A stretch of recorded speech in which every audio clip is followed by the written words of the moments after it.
Assalamualaikum warahmatullahi wabarakatuh. Selamat berjumpa kembali dengan saya Fajar Hidayatullah.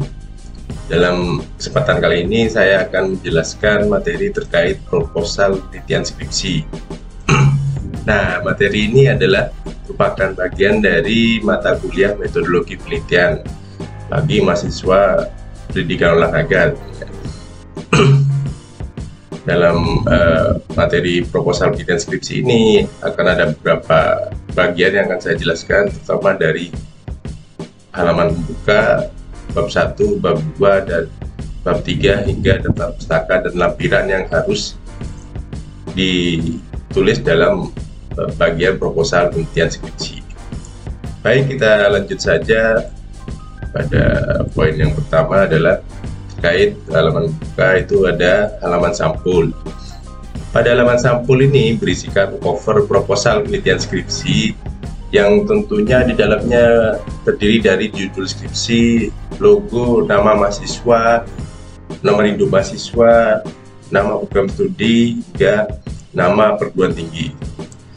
Tata letak dan dimensi gambar maupun besar tulisan disesuaikan dengan panduan tulisan yang dikeluarkan oleh perguruan tinggi. Lalu yang kedua ada lembar persetujuan. Pada lembar persetujuan ini akan berisikan informasi terkait persetujuan dari dosen pembimbing dan ketua program studi terkait skripsi dengan judul dan mahasiswa yang terkait, bahwa proposal ini telah disetujui untuk proses selanjutnya akan melalui ujian proposal hingga pengesahan sebelum melanjutkan pada tahap penelitian atau skripsinya. Jadi pada lembar persetujuan ini juga akan dituliskan nama lengkap dari dosen pembimbingnya hingga ketua program studinya, beserta tanda tangannya tentunya, karena tanda tangan tersebut adalah sebagai perwakilan dari bahwa dosen pembimbing dan ketua program studinya telah menyetujui proposal yang diajukan oleh mahasiswa tersebut. Lanjut pada bagian berikutnya adalah kata pengantar. Pada kata pengantar ini penulis dapat menyampaikan mukadimah apa saja yang ingin disampaikan pada pembaca terkait beberapa hal, yang semisal ucapan terima kasih kepada berbagai pihak terkait, puji syukur kepada Tuhan Yang Maha Kuasa, ucapan terima kasih kepada pihak yang bersedia menjadi tempat penelitian, pimpinan perguruan tinggi, hingga dosen pembimbing dan dosen penguji, yang dapat ucapan terima kasih kepada mereka dapat disampaikan pada kata pengantar itu. Lalu berikutnya pada daftar isi. Pada lembar ini akan berisikan informasi detail terkait halaman pada setiap bagian tulisan, mulai dari halaman sampul, halaman pembuka, setiap bab 1, bab 2, dan bab 3 ini halamannya halaman berapa saja, lokasinya, subbab, hingga daftar pustaka maupun lampiran. Ada juga daftar tabel, daftar gambar, dan berbagai bagian lainnya dalam proposal penelitian ini yang perlu diberi informasi terkait lokasi halamannya. Tentunya setiap informasi setiap halaman pada bagian tersebut harus benar-benar sesuai seperti yang tertulis dalam antara daftar isi dan lokasi aslinya dalam tulisan. Letak aslinya harus benar-benar sesuai, karena daftar isi ini sebagai alat bantu untuk mencari bagian-bagian yang ingin dibaca secara langsung sesuai keinginan. Jadi informasi lokasi halamannya harus benar-benar tepat. Lalu juga ada daftar tabel berisikan informasi terkait letak halaman dari setiap tabel dalam tulisan, di mana setiap halaman yang dituliskan ini, sahabat seperti tadi, harus benar-benar sesuai dengan letak aslinya dalam tabel tersebut dalam tulisan. Jadi semua tabel yang ada dalam proposal penelitian ini juga harus dituliskan tabel apa saja dalam daftar tabel ini. Selain pada tempat aslinya, juga harus tulis daftar tabelnya beserta halamannya. Tabel tersebut muncul di lokasi halaman berapa. Begitu pula dengan daftar gambar. Dalam daftar gambar ini juga dituliskan seluruh gambar dan bagan apa saja yang muncul dalam tulisan proposal penelitian skripsi yang Anda kerjakan. Jadi, dan itu pun harus sesuai juga. Misalkan gambar menendang bola, ada keterangannya, ada halaman 5, jadi ketika kita buka halaman 5, di situ benar-benar ada gambar menendang bola. Seperti itu. Lalu kita lanjutkan pada pendahuluan. Bab 1 ini. Ada bab 1 pendahuluan. Yang pertama ada latar belakang. Latar belakang ini berisikan segala penjelasan yang dibutuhkan untuk memahami penjelasan-penjelasan pembuka dalam penelitian yang akan dilakukan. Latar belakang pada umumnya ditulis dengan pola berpikir deduktif, di mana pembahasan yang dilakukan di dalamnya diurutkan dari secara umum menuju ke khusus. Dalam penjelasan dari umum ke khusus tersebut, latar belakang pada setiap paragrafnya sebaiknya disematkan minimal satu kutipan di dalamnya untuk memperkuat pokok bahasan pada setiap paragraf. Setiap paragraf pembahasannya minimal terdiri dari 3 kalimat tentunya, yaitu 1 kalimat pembuka, 1 kalimat inti, dan 1 kalimat penutup atau kesimpulan. Jadi hal-hal tersebut yang perlu diperhatikan dari latar belakang, dan bagaimana menyusun sebuah paragraf harus ada minimal 3 kalimat dan ada minimal 1 kutipan pada setiap kalimat paragraf tersebut. Oke, kita lanjutkan pada poin berikutnya di bab 1, yaitu perumusan masalah. Jadi dalam perumusan masalah ini dijelaskan perumusan masalah yang muncul dalam penelitian yang akan dilakukan. Perumusan masalah ini adalah poin utama untuk dicari jawabannya dalam penelitian yang akan dilaksanakan, di mana rumusan masalah ini bisa juga ditemukan melalui referensi dari penelitian sebelumnya, ataupun peneliti juga dapat melakukan analisis kebutuhan atau penelitian pendahuluan yang akhirnya akan menunjukkan sebuah permasalahan yang ditemukan untuk diangkat dalam penelitian ini. Dalam penelitian eksperimen, rumusan masalahnya akan dilengkapi dengan penjelasan terkait hipotesis dalam penelitian yang akan dilaksanakan, di mana hipotesis ini terdiri dari hipotesis nol atau tidak ada tidak ada pengaruh, ataupun hipotesis kerja, yaitu memiliki pengaruh. Jadi itu sedikit terkait rumusan masalah. Nanti pada pertemuan berikutnya akan kita bahas lebih detail tentang rumusan masalah. Lalu berikutnya adalah tujuan penelitian. Dalam bagian ini akan dijelaskan pelaksanaan penelitian yang akan dilakukan, mana tujuan penelitian ini juga akan diselaraskan dengan latar belakang rumusan masalah yang ada dalam penelitian. Kesesuaian antara latar belakang rumusan masalah hingga tujuan penelitian adalah sebuah bentuk sinkronisasi yang harus diperhatikan dalam pelaksanaan penelitian dan penulisannya dalam proposal maupun skripsi nantinya. Jadi harus benar-benar yang sampai ketika rumusan masalahnya hanya ada 1, tapi tujuan penelitiannya ternyata banyak. Nah, yang bagus biasanya rumusan masalah dan tujuan penelitian jumlahnya sama. Lalu kita lanjut pada manfaat penelitian. Pada bagian ini akan dijabarkan manfaat apa saja yang dihasilkan setelah penelitian dilaksanakan hingga tuntas menghasilkan sebuah kesimpulan akhir.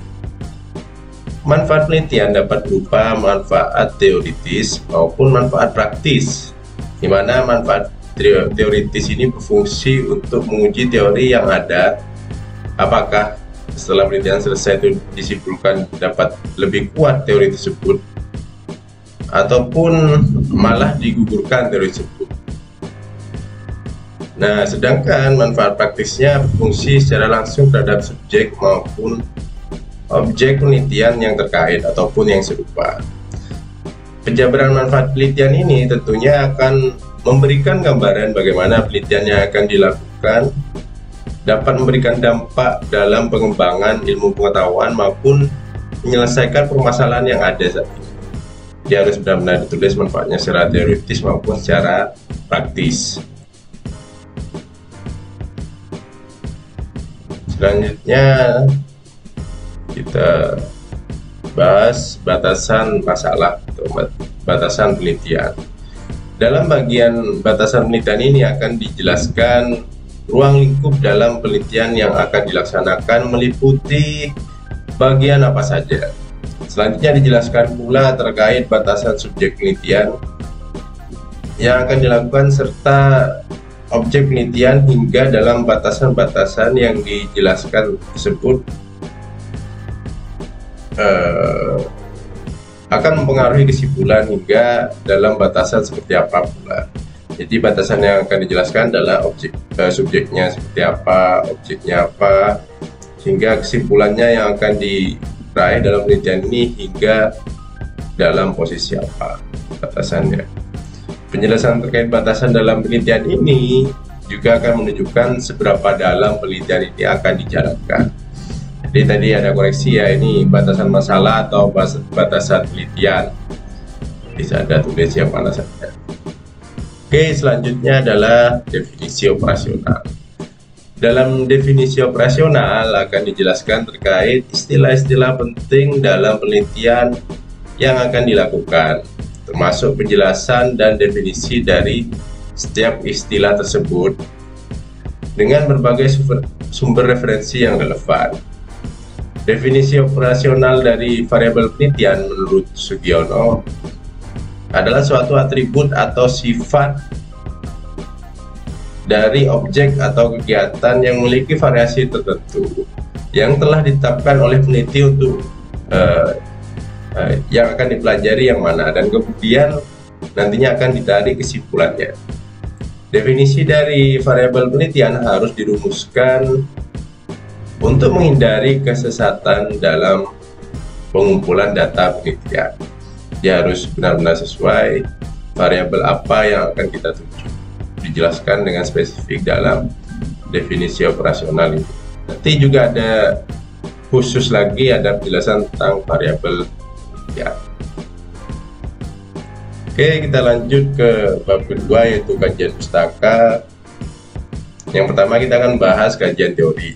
Kajian teori dalam proposal penelitian merupakan miniatur dari landasan teori pemahaman. Dan pemahaman tentang teori ini merupakan hal yang sangat penting dalam merancang sebuah penelitian. Teori dalam penelitian ini harus valid dan otentik sehingga tidak boleh hanya berdasarkan perkiraan ataupun asumsi. Teori ini menjadi pijakan utama dalam melaksanakan penelitian guna menjawab pertanyaan sebagaimana yang sudah dikemukakan dalam rumusan masalah penelitian. Dalam setiap pokok bahasan kajian teori setidaknya berisikan minimal 3 kutipan dari berbagai referensi untuk memperkuat pokok bahasan pada setiap paragrafnya. Kalau tadi latar belakang hanya 1 kutipan, kalau di kajian teori ini karena cukup mendalam, setidaknya ada 3 kutipan dalam setiap pokok bahasan yang terkait dalam kajian teori itu. Jadi harapannya dapat memperkaya pemahaman dan kajian yang dihasilkan dalam setiap paragraf pada kajian teori tersebut. Lalu berikutnya kita lanjut pada penelitian yang relevan. Dalam bagian ini akan disampaikan berbagai kesimpulan dari penelitian sebelumnya yang telah dilakukan oleh peneliti lain tentunya, terutama yang telah dipublikasikan secara ilmiah, di mana tema dan subjek penelitiannya relevan dengan penelitian atau skripsi yang akan dijalankan oleh mahasiswa. Dengan menuliskan berbagai kesimpulan dari penelitian yang relevan sebelumnya ini, diharapkan dapat menjadi gambaran awal terkait kesimpulan yang akan diteliti. Setidaknya dalam proposal penelitian skripsi mencantumkan minimal 3 penelitian relevan sebelumnya, atau lebih banyak lagi bisa juga sesuai kebutuhan untuk menunjukkan kedalaman penelitian yang akan dilakukan. Itu jadi dalam bagian ini kita boleh menyampaikan penelitian-penelitian sebelumnya yang subjeknya relevan sama dengan penelitian yang akan dilakukan. Judulnya misalkan hampir mirip, bisa dicantumkan sebagai salah satu penelitian yang relevan sebelumnya yang sudah dilaksanakan. Lalu kita lanjut pada kerangka berpikir. Dalam bagian ini akan ditunjukkan rancangan atau garis besar yang digagas peneliti dalam rancang suatu proses penelitian. Kerangka pemikiran adalah penjelasan sementara terkait gejala yang ditemukan dan menjadi objek permasalahan. Kerangka yang akan disusun berdasarkan tinjauan pustaka, hasil penelitian yang relevan sebelumnya, atau terkait yang telah ditunjukkan pada bagian tadi penelitian yang relevan itu. Kriteria utama supaya kerangka pemikiran kerangka berpikir dapat meyakinkan adalah memastikan alur-alur pemikiran yang dituangkan bersifat logis dalam membangun suatu pola berpikir hingga muncul sebuah hipotesis nantinya, kalau hipotesis itu ada. Biasanya hipotesis pada penelitian eksperimen, sedangkan untuk penelitian survei dan penelitian deskriptif biasanya tidak ada hipotesis. Masalah-masalah yang diidentifikasikan akan dihubungkan dengan teori untuk ditemukan pemecahan atas permasalahan yang diidentifikasikan. Dalam kerangka berpikir ini biasanya ditunjukkan dalam sebuah bagan yang menunjukkan alur jelas dalam membentuk pola berpikir atau pola pemikiran dalam penelitian yang akan dilaksanakan ini. Jadi itu sedikit penjelasan terkait kerangka berpikir, biasanya berupa bagan yang menunjukkan alur berpikirnya yang sebagai peta konsep dalam penelitian ini. Baik, kita lanjut pada bab 3, yaitu metode penelitian. Yang pertama kita akan bahas desain penelitian. Desain penelitian ini adalah rancangan penelitian yang akan digunakan sebagai pedoman pelaksanaan proses penelitian. Desain penelitian bertujuan memberi pegangan jelas serta terstruktur pada peneliti untuk melaksanakan penelitiannya. Nah, kalau saya boleh mengutip menurut Fahudi tahun 2009, desain penelitian adalah kerangka atau prosedur kerja yang dilakukan dalam meneliti, sehingga diharapkan dapat memberikan gambaran dan arah yang akan dilakukan dalam melaksanakan penelitian tersebut, serta memberikan gambaran jika penelitian tersebut telah jadi atau selesai dilaksanakan.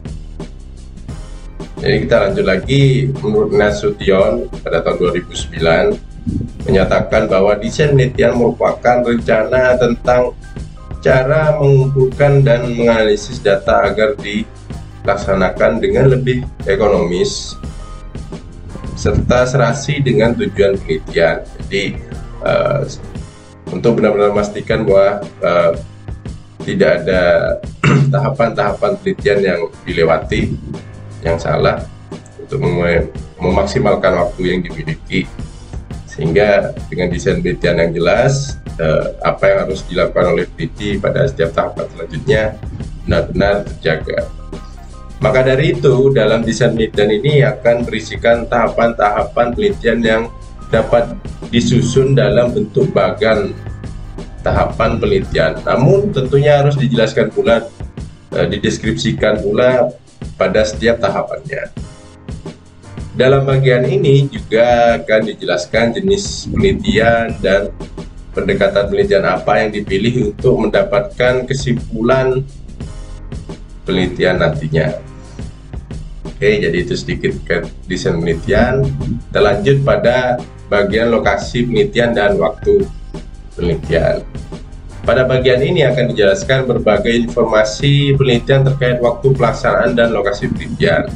Lokasi penelitian terdiri dari berbagai lokasi terkait, bisa lebih dari satu lokasi, sedangkan waktu penelitian Dapat pula menjelaskan waktu pelaksanaan penelitian pada setiap tahapan penelitian, atau minimal informasi kapan penelitian mulai dilaksanakan dan kapan penelitian ini akan berakhir. Dengan menuliskan informasi terkait lokasi dan waktu penelitian ini tentunya akan sesuai dengan batasan penelitian yang telah dijelaskan sebelumnya. Kita lanjut pada bab 3, ada populasi dan sampel. Dalam bagian ini dijelaskan populasi yang termasuk dalam penelitian ini, karakteristiknya seperti apa, serta alasan mengapa populasi tersebut dipilih untuk menjadi populasi dalam penelitian yang akan dilaksanakan.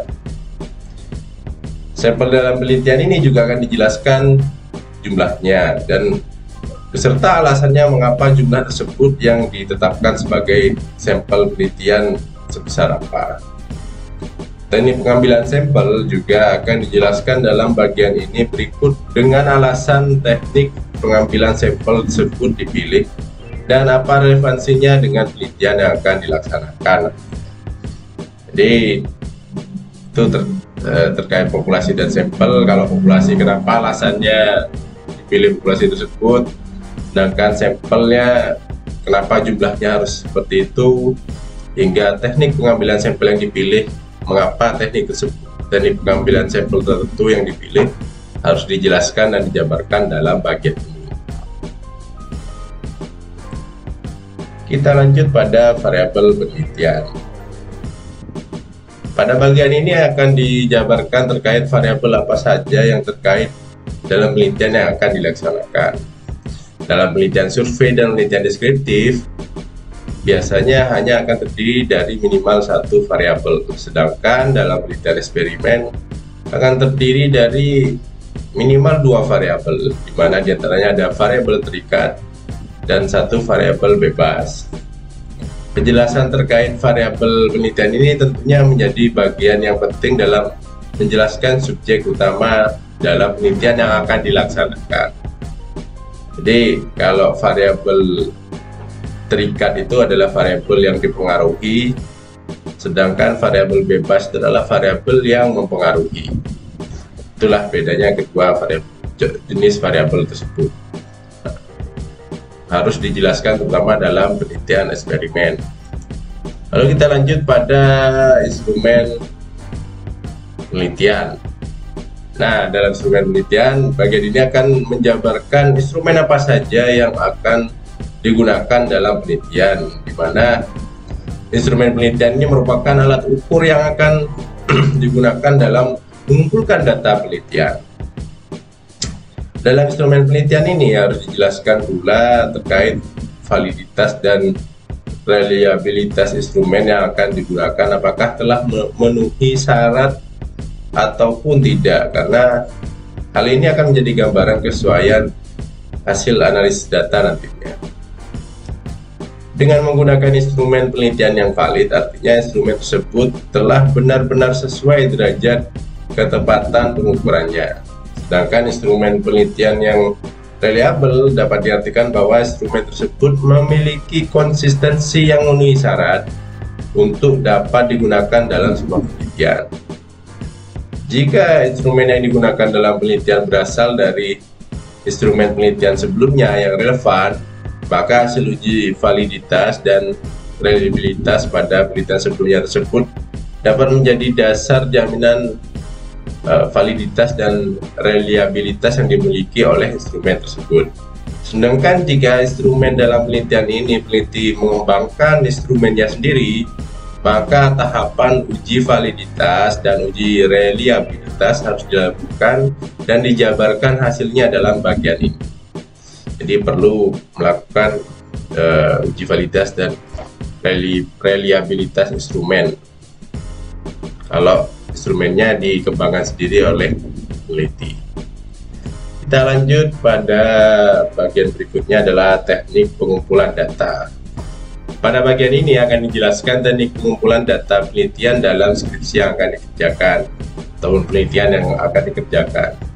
Teknik pengumpulan data adalah cara yang digunakan peneliti untuk pengumpulan data atau informasi serta fakta pendukung di lapangan sebagai salah satu keperluan dari pelaksanaan penelitian tentunya. Teknik pengumpulan data tentunya akan sangat dipengaruhi oleh metodologi penelitian dari skripsi yang akan dijalankan, karena jenis dan pendekatan penelitian dalam hal ini akan menjadi penentu utama terkait teknik pengumpulan data. Biasanya ada secara kuantitatif apa secara kualitatif. Baik, kita lanjutkan. Poin berikutnya adalah teknik analisis data. Nah, dalam bagian ini akan dijelaskan terkait teknik analisis data apa saja yang akan digunakan untuk menyimpulkan data penelitian yang telah dikumpulkan sebelumnya. Teknik analisis data akan sangat dipengaruhi oleh jenis penelitian, jenis data, instrumen penelitian yang digunakan. Jadi teknik analisis data dapat dilakukan secara kualitatif maupun kuantitatif, di mana dalam analisis data secara kuantitatif, bantuan software seperti SPSS dapat digunakan untuk mempercepat analisis secara kuantitatif, terutama penelitian dengan jumlah data yang cukup besar, sehingga hal ini dapat memangkas waktu yang dibutuhkan untuk menganalisis data. Hasil analisis data tentunya akan dibahas secara komprehensif, baik secara kualitatif maupun kuantitatif, di mana dalam data yang bersifat kuantitatif, hasil analisis data juga harus dideskripsikan. Hasil penghitungan tersebut yang berupa angka-angka dapat disimpulkan penjelasannya dan artinya dengan baik, sehingga kesimpulan yang dibutuhkan dalam penelitian ini dapat dikumpulkan dengan baik. Kita lanjut ke bagian berikutnya. Pada bagian penutup ada daftar pustaka. Pada bagian ini, pada daftar pustaka ini akan dituliskan berbagai referensi yang menjadi sumber kutipan dalam tulisan proposal skripsi maupun laporan skripsi nantinya. Dalam daftar pustaka harus ditulis dengan menggunakan format APA. Ingat ya, format APA yang di dalamnya akan berisikan informasi terkait nama penulis, tahun publikasi, judul tulisan, hingga di mana tempat publikasinya.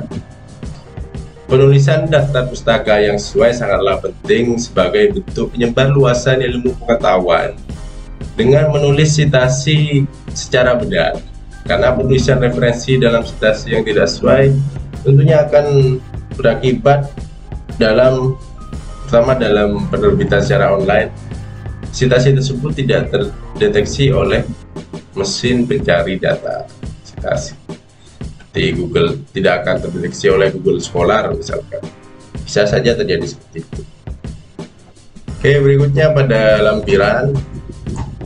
Nah, lampiran dalam bagian ini biasanya akan berisi terkait berbagai informasi dan dokumen pelengkap serta dokumen pendukung yang ada dalam proses pelaksanaan penelitian. Pada bagian lampiran ini dapat dicantumkan misalkan ya surat izin penelitian, surat tugas penelitian, bisa data analisis kebutuhan bisa ditaruh di sini, ataupun penelitian pendahuluan datanya taruh di sini juga bisa di bagian lampiran ini. Atau surat kesediaan responden untuk menjadi sampel penelitian juga bisa ditaruh di sini. Data mentah penelitian hingga dokumentasi pelaksanaan foto-foto itu. Dokumentasi pelaksanaan penelitian seperti foto-foto yang direkam dan berbagai dokumen terkait lainnya yang muncul selama proses pelaksanaan penelitian dapat diletakkan di bagian lampiran. Tabulasi hasil penghitungan dalam SPSS juga dapat dicantumkan seluruhnya dalam lampiran untuk mengurangi penumpukan tabel dalam bahasan. Baik, mungkin itu sedikit yang bisa saya sampaikan terkait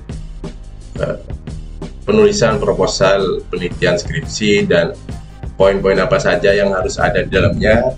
Nanti kita akan membahas secara detail, secara langsung praktek di tiap bab tersebut, pengerjaannya seperti apa, detail-detailnya seperti apa lagi. Ini masih gambaran secara umumnya saya jelaskan. Nanti Anda bisa juga sambil mencari tahu berbagai contoh proposal skripsi yang sudah dikerjakan, baik proposal skripsi yang ada secara daring maupun yang proposal skripsi yang ada di perpustakaan. Oke, mungkin itu sekian yang bisa saya sampaikan. Mohon maaf jika ada yang kurang berkenan. Wassalamualaikum warahmatullahi wabarakatuh.